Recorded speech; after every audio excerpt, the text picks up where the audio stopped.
Breaking just hours ago, President Trump and First Lady Melania test positive for coronavirus. This may be the most serious health crisis to a sitting president since Ronald Reagan. We get the very latest from CNN's John Lornick. Shocking news from the White House overnight. We're obviously all hoping he and the First Lady don't develop much in the way of symptoms. President and Mrs. Trump both tweeting early Friday morning that they have tested positive for the coronavirus. The important thing is that he is in an age group that does carry risk for severe COVID. So this is very concerning. The announcement came just hours after Hope Hicks, one of the president's top aides, tested positive for COVID-19. White House aides have called Trump the most tested man in the country, although he has repeatedly downplayed mask wearing and social distancing. It's obviously unsettling, but I'm not surprised given the contagiousness of this virus and what have been the lax protocols. The number of people that could potentially be exposed and at risk of contracting this virus is significant here. Several of the president's upcoming scheduled events have been canceled, including a rally in Florida. I'm John Lawrence reporting. Moments ago, the Associated Press reports Vice President Mike Pence and the Second Lady have both tested negative. The New York Times also reporting Trump is experiencing mild cold-like symptoms. Good morning. Welcome to SBU-TV. I'm Nick Gallion. Thank you for spending a part of your day with us. We'll be with you for the next half hour. Now for the confirmed COVID-19 numbers within your local community. According to the Cattaraugus County Health Department, COVID-related deaths climbed to 7 within the county. Confirmed cases are now at 237. Of those cases, 21 are currently active. Here at St. Bonaventure University, 0 active cases, 7 confirmed cases total since August 1st, according to university officials. St. Bonaventure University defends COVID-19 communication policy. No more email alerts confirming positive cases on campus. Our own Michaela Hyman spoke with university officials on why that is. Last week, Thursday, 4 new active COVID-19 cases confirmed according to SBU's COVID case tracker. No details released from university officials about new cases. Days later, the campus tracker revealed no active cases. 7 total confirmed cases, all cases recovered. I asked university officials about the 4 confirmed cases and how they were deemed recovered so quickly. When we received the results saying those 4 were positive, they immediately went into the tracker, but they were already essentially 9 days into their quarantine period. Missel said the university will no longer notify the campus community about confirmed COVID cases, but the university COVID tracker updates campus COVID numbers daily. Getting involved in doing a report every single time we had a case, I'd have been doing nothing but reports on COVID cases. The partnership between St. Bonaventure University and the Cattaraugus County Health Department is part of the reason that the COVID-19 numbers here on campus remain so low. However, when it comes to communication, Dr. Kevin Watkins says that rests solely with administration. If you feel it's important that you're notified, maybe that's something that you can work out. They're not telling any more information that they're not telling to the regular public. Missel said legally, the university can only report if campus has a positive case, but no other information. Watkins agreed. Revealing more information about an individual with a confirmed COVID-19 case is in violation of HIPAA, a Privacy Act protecting individuals' health information. For SBU-TV, I'm Michaela Hyman. The university said should an outbreak happen on campus, they will release a statement. In the meantime, you can obtain all campus COVID-19 numbers on the tracking website. Area medical professionals remind us this morning, with the arrival of October comes the arrival of flu season. As we continue to navigate through the unknowns with COVID-19, SBU-TV's Carolina Domboxy makes sure you know your testing options here in Olean. Good morning, Nick. We thought it was important to give folks in the audience some quick facts. According to the Cattaraugus County Health Department, Olean testing locations include Well Now Urgent Care, the Olean Medical Group, and your local doctor's office. Free health department COVID tests are available at the Allegheny drive-thru by the fire department on West Main Street. Testing by appointment only. Call this number on your screen to register or register online at catco.org. Back to you, Nick. Thank you, Carolina. Another resource to help fight the spread of COVID-19 is COVID Alert New York. New York State Health Department released a new COVID mobile tracing app designed to alert users when they are in close contact with an individual who has tested positive with the virus. The New York State Health Department states the more downloads and users of the app increases its effectiveness to keep people safe. The app is available now for download. Have you seen visitors on campus without a mask on? St. Bonaventure has struggled with the community coming on campus without a mask. The public is allowed to use the recreational trail on campus and are encouraged to wear face masks, but it's not required. This has led to many visitors using the trail and coming onto campus without face masks. The university continues to remind students and the public about this policy through signs posted around campus and press releases. SBU-TV's Richard Williams spoke with Tom Missel, member of the university's COVID task force and chief communication officer, about this issue. Some people are still coming onto the campus proper, which they're not supposed to be doing. Signage, we put signage up at the beginning of the semester. It was up August 20th. Unfortunately, it's become invisible to some people. The university is hopeful that these policies will help keep students on campus until Thanksgiving. Speaking of holidays, amid the coronavirus pandemic, Halloween may look a little different this year. I spoke to local officials this week to get an update on how Halloween will look in the Olean community.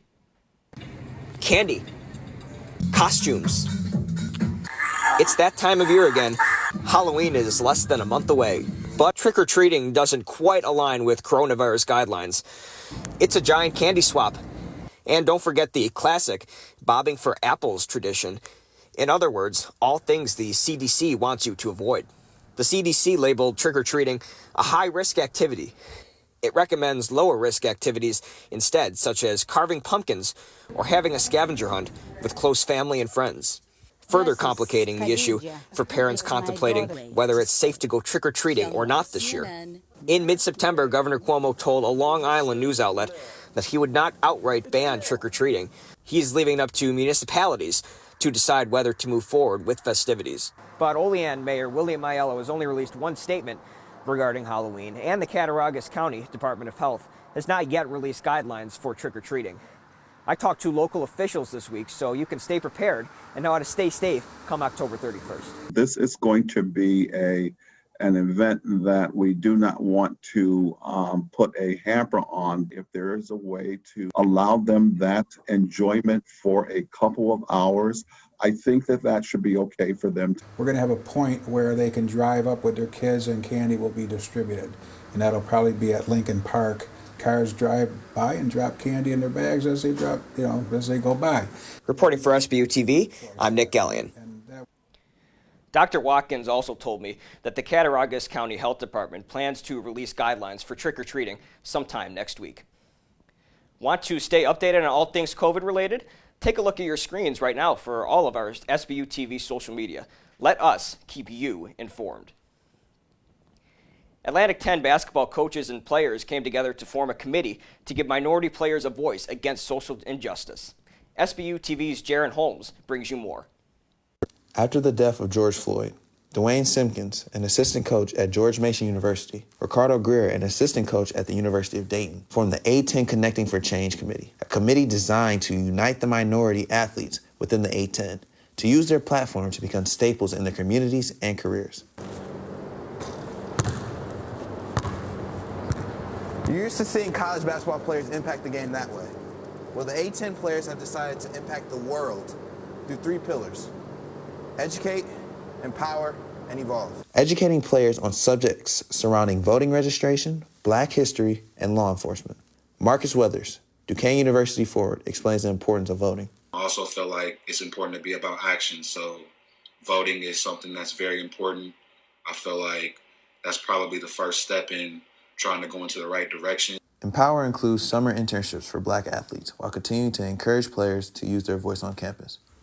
Evolve by encouraging the players to be themselves and share their message while honoring individuals from Black history. I spoke with Sean Neal, Bonnie's men's basketball assistant coach, on his opinion on why evolvement is so important. People, and I don't think this is intentional, haven't always looked in the mirror and saw what's actually happening in this country. I was able to talk to Bonnie's men's basketball player, Oshun Oshunyi, about connecting for change and what it means to him. Black basketball players in the A-10, so put basketball aside, it's really important that we all come together and try to get change in the world. For SBU-TV, I'm Jaron Holmes. Be on watch for patches on jerseys from the Connecting for Change Committee. From the collegiate ranks to the pros, the NBA Finals are now underway, meaning the league is now playing its final games inside the bubble. Later on in sports, SBU-TV's Anthony Goss and Grace Foley provide a first-hand look at what life was like inside the bubble, courtesy of St. Bonaventure's very own Adrian Wojnarowski. Attention, St. Bonaventure basketball fans. Are you wondering what this season will look like? Sean Maines has the answers for you. Basketball season is right around the corner, but will fans be allowed to attend? Athletic Director Tim Kenny says they are following the same motto as the Buffalo Bills: no fans for the foreseeable future. Right now, no. I guess that's a simple answer. Is right now, is from the New York State has stated, and the Bills kind of reiterated this yesterday, that they can't have fans for the foreseeable future. We're operating on the fact that that's going to be the same motto. We're not going to have fans for the foreseeable future. Kenny says Bonaventure's athletic department have plans set to make up lost income ticket sales. We've reduced our operating budgets 15% right off the bat. Kenny feels optimistic about funding the program, even without ticket rent-a-view. Help out. There's a lot of different ways we're going to be going at this. It's not going to be sitting back saying, oh, well, it is what it is. Nope, that's not how it operates. We're going to find a way to make sure we can make up that through savings and other revenue initiatives that we're trying to do. The Riley Center.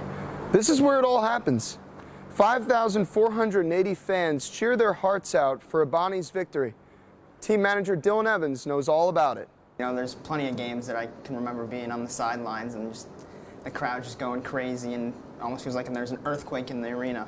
Kenny has this message to Bonaventure students. As of right now, while it doesn't look great, don't lose hope. For SBU-TV, I'm Sean Maines. As colder weather approaches, what are health professionals doing in preparation for the flu season during a pandemic? Also, a look inside a Franciscan University during St. Francis Week. All that and more right after this short break. Stay with us. I think it's just vapor with flavor. It won't hurt my kid like cigarettes, right? Vaping is safer than smoking, isn't it? There's really not even that much nicotine in them, right? My kid? My kid knows it's dangerous. Get your head out of the cloud. Today, nearly 8,000 kids will start vaping, maybe even yours. Learn about the dangers at talkaboutvaping.org.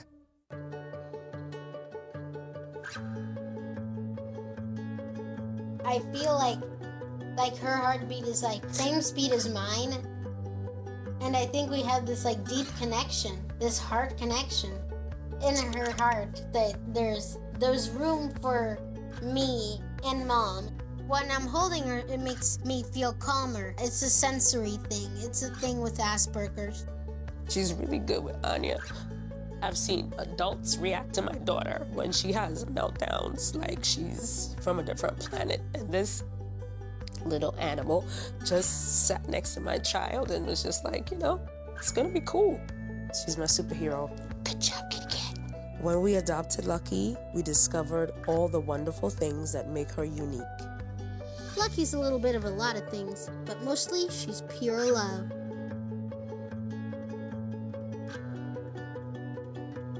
What's the best way to pick the right college? Use your head and make a practical choice based on cost and academics?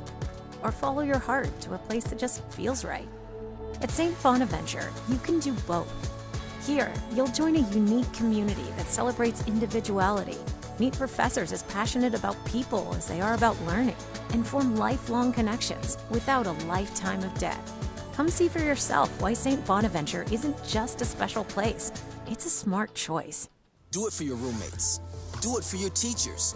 Do it for your crush. When it comes to wearing a mask, staying 6 feet apart, and avoiding large gatherings, do it for everyone in your life. Together, we can keep COVID-19 out of school. Welcome back, and thanks for staying with us. This week is Franciscan Heritage Week here at St. Bonaventure. SBU-TV reporter Ryan Bolin tells us what this means. St. Bonaventure is a Franciscan university. October 4th marks St. Francis's feast day, and it allows us to take a look at what this week means. September 27th to October 3rd is Franciscan Heritage Week here at St. Bonaventure. Being a Franciscan university, I sat down with Friar Ross Chamberlain, who tells us exactly what it means to be Franciscan. Well, one of the things it means, first of all, is that it's a Catholic university. So Catholic is like the larger umbrella. So we're a Catholic university in the Franciscan tradition, but it's really not defined as a spirituality. It's defined in a relational sort of way. The community forms here in a way that we don't see in other schools. And it translates into a fiercely loyal alumni base. As you walk around campus, you may see someone looking like this. We know them as friars, and Father Ross tells me the meaning of being a friar. He says it's all centered around 3 pillars of chastity, poverty, and obedience, and these promises are done for a year before the final decision is made to become a part of the fraternity of friars. You may recognize Father Ross from keeping the student section in check at Bona's men's basketball games, but Father Ross tells us what else friars do here at St. Bonaventure. Most of our friar community members are on the faculty. Several of us are administrators. We have a campus minister, the chaplain as well. We have an artist in residence, Brother Robert Lentz. He's an iconographer, a very famous painter. We have some retired guys, so people could be doing in the course of a day all kinds of things. In between hours of prayer and their jobs around campus, friars do a lot of work around here at St. Bonaventure. Reporting for SBU-TV, I'm Ryan Boland. Other years, there would be events to help us celebrate Franciscan Heritage Week, but this year we are asked to celebrate internally due to the pandemic. Social justice change in Olean. SBU-TV's Zachary Murphy brings us a look at how Olean looks to change the equity in the city. Olean has recently been the site of protests. Out of protests and state laws, the Olean Common Council has passed Resolution number 62-20. The resolution created the Equity and Inclusion Committee. The committee's main role is to recommend changes for equitable treatment between all Olean residents and employees. Alderman Kevin Doherty explained who makes up the committee. The board is made up of some city employees, a couple representatives from the Common Council, and a majority of it is members of the public. St. Bonaventure's own Chris Brown is one of the committee members. I wanted to offer my services because of my background here at Bona's. Brown explains how he was chosen for the council. I sent in my application to the mayor, which was kind of the instructions that were put out there.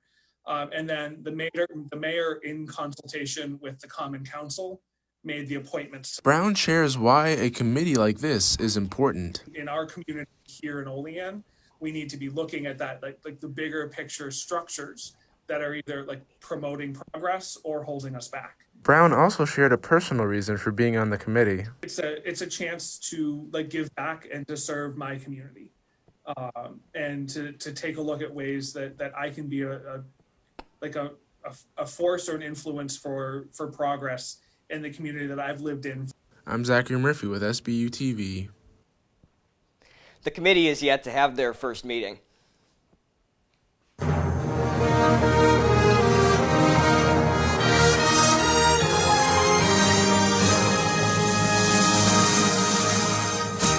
Election night is 1 month away, and both campaigns are back on the road. And while both campaigns focused on raising money Thursday, talk shifted to the second debate. The Commission on Presidential Debates says it will change the format to provide additional structure, ensuring a more orderly discussion of the issues. Specific details were not outlined, but CNN reports changes could include cutting off candidate microphones. The next debate is scheduled for October 15th in Miami. It will be moderated by C-SPAN journalist Steve Scully and take the form of a town hall with questions from voters. As for the campaigns, both were in the Midwest battleground states. Vice President Pence met and spoke to voters in Iowa, while Senator Kamala Harris virtually addressed a Democratic dinner in Minnesota. Pence and Harris will meet in the only vice presidential debate on Wednesday, October 7th at the University of Utah. With flu season upon us, will the COVID-19 pandemic urge more people to get the flu shot?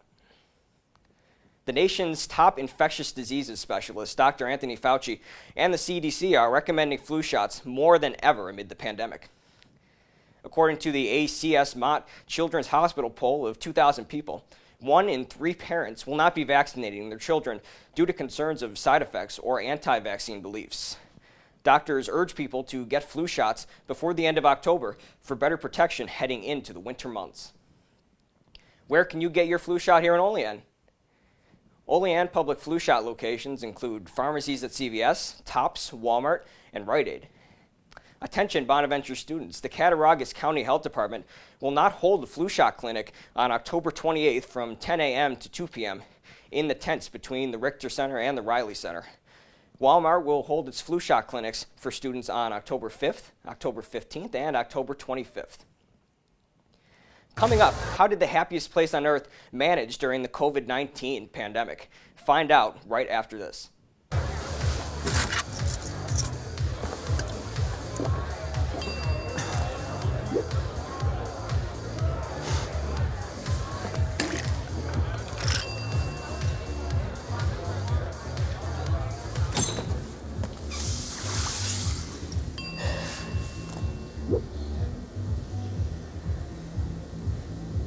If you need to do something to feel okay to drive, you're not okay to drive.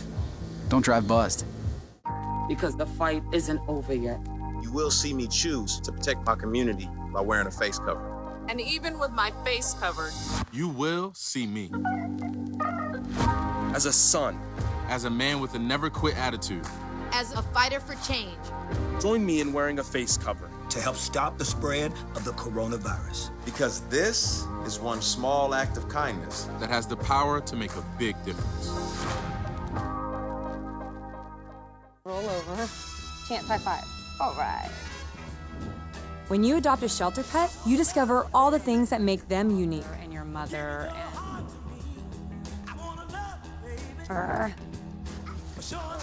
I am totally a hat person. Right, guys?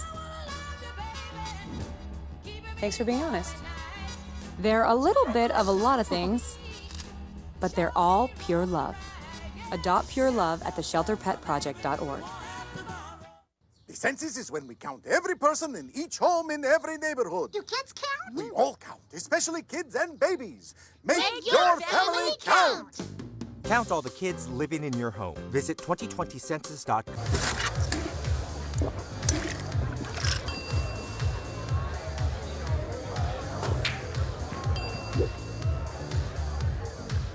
If you need to do something to feel okay to drive, you're not okay to drive.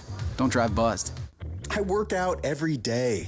COVID won't kill me. I'm 24. COVID won't kill me. I have antibodies. COVID won't kill me. It's been a long week. COVID won't kill me. I'm 25. COVID won't kill me. I'm partying outside. COVID won't kill me. I don't need to wear a mask around my friends. COVID won't kill me. I'm 23. COVID won't kill me. If I haven't gotten it yet, COVID won't kill me. I'm young. COVID won't kill me. Famous last words. Don't let them be yours. Be New York tough and smart. Socially distance. Mask up, America.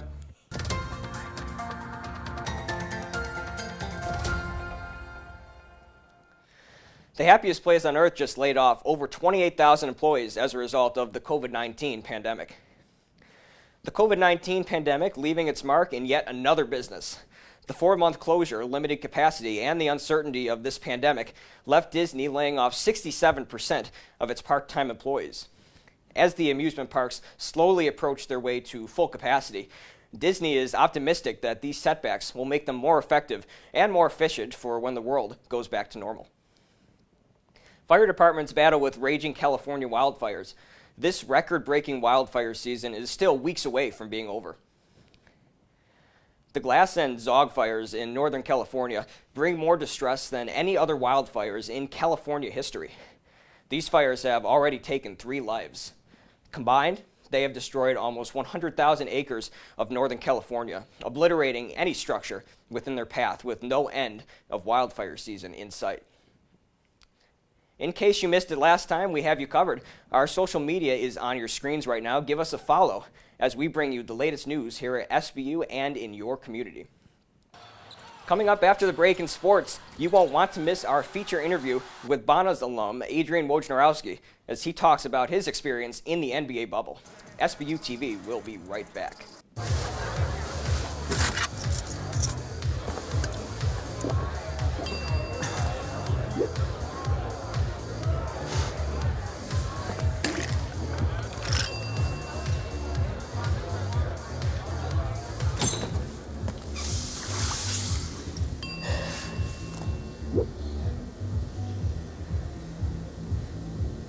If you need to do something to feel okay to drive, you're not okay to drive. Don't drive buzzed. Because the fight isn't over yet. You will see me choose to protect my community by wearing a face cover. And even with my face covered, You will see me. As a son. As a man with a never quit attitude. As a fighter for change. Join me in wearing a face cover. To help stop the spread of the coronavirus. Because this is one small act of kindness that has the power to make a big difference. Roll over. Chance high five. All right.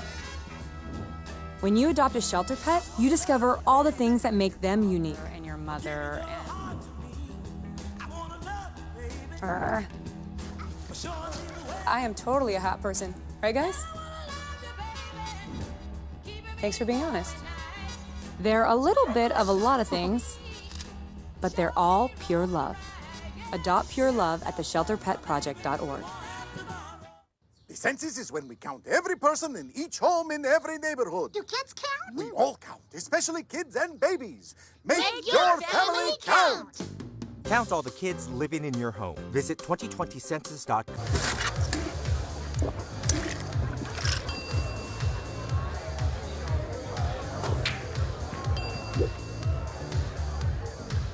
If you need to do something to feel okay to drive, you're not okay to drive.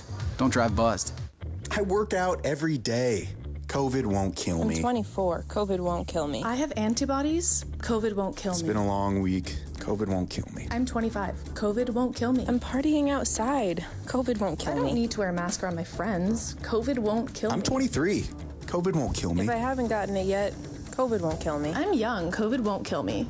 Famous last words. Don't let them be yours. Be New York tough and smart. Socially distance. Mask up, America.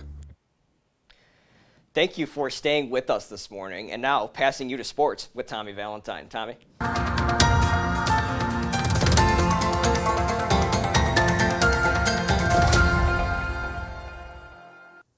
Thanks, Nick, and welcome everybody to SBU-TV Sports. I'm Tommy Valentine. Well, the NBA bubble format has set the precedent for how sports should ideally be played during this pandemic. With the NBA Finals underway and the season coming to a close, our Grace Foley and Anthony Goss sat down with ESPN NBA insider and Bonn alum Adrian Wojnarowski to learn a little bit more about what life was like inside the NBA bubble. The NBA took a bubble format to finish the rest of its season, allowing limited media inside Orlando, where the games took place. One of Bonaventure's most distinguished alum, Adrian Wojnarowski, better known as Woj, talked about his personal experience living secluded from the outside world. But it was certainly a memorable reporting event, as unique as anything, obviously, any of us have ever done. It does take a toll mentally, and just like lots of things in this pandemic do. And so that was certainly a part of it.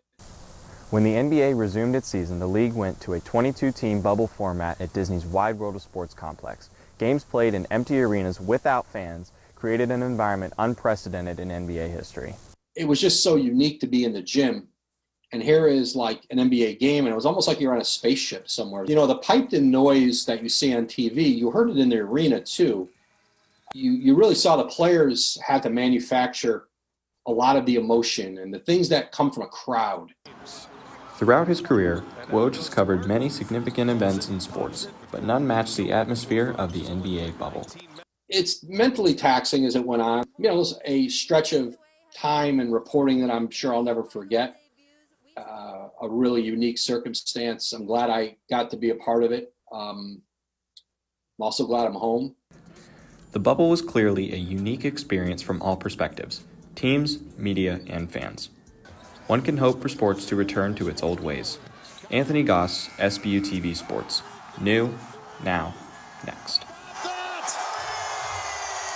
Only one round inside the NBA bubble remains. The finals between the Los Angeles Lakers and Miami Heat tipped off on Wednesday. Despite coming out of the gates hot, the Heat were not able to keep up with Anthony Davis and company. Take another look at the jam from AD that put the Lakers up 13. Davis led the way with 34 points. Lakers up 21 in the third quarter when Davis, relentless on the boards, gets the putback to seal the deal. Lakers take game one 116-98 and will look to take a 2-0 series lead tonight at 9 o'clock down in Orlando.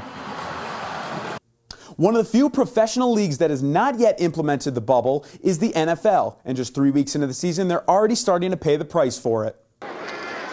The Tennessee Titans had 5 members of their organization test positive for COVID-19 earlier this week, including 3 players. The Titans immediately suspended all in-person club activities for the week, and the NFL announced Wednesday this week's game between Tennessee and Pittsburgh would be postponed.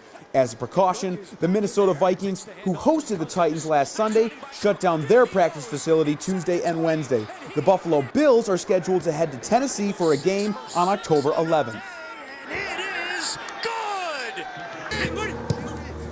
Finishing with the men's soccer team here at St. Bonaventure. Saturday afternoon, Bonnie's fans will get their first taste of live sports this season. Well, sort of. Airing on the St. Bonaventure Athletics Facebook page will be the second leg of the 2-leg intra-squad men's soccer scrimmage that began last Saturday. Head coach Kwame Oduro is just grateful his team can finally give fans something to cheer for. I'm excited, and I'm glad that we can, provide some kind of entertainment for some people. We're going to compete against play 11 aside in a game and be televised so people can watch and enjoy it. For that, I'm very grateful. The first leg of the scrimmage ended in a 1-1 tie, so tomorrow's leg will pick up right where they left off at 1 goal apiece. Kickoff is set for 2:15. If you've been following us on our social media platforms, this was the first week of SBU-TV Sports Trivia. This week's question, what month and year did the Mara Athletics Complex open? Congratulations to Joel Carlino from Liverpool, New York, for submitting the first correct response, which was September of 2014. Thanks to everyone who participated. Keep an eye out for next week's question, which will be released on Tuesday. That's all the time we have for sports. Back to you, Nick. One final time, SBU-TV social media is on your screen. Follow us, engage with us. We work to bring you everything new, now, next. Thanks for joining us this morning, and have a great weekend. I hope to see you right back here next week on SBU-TV.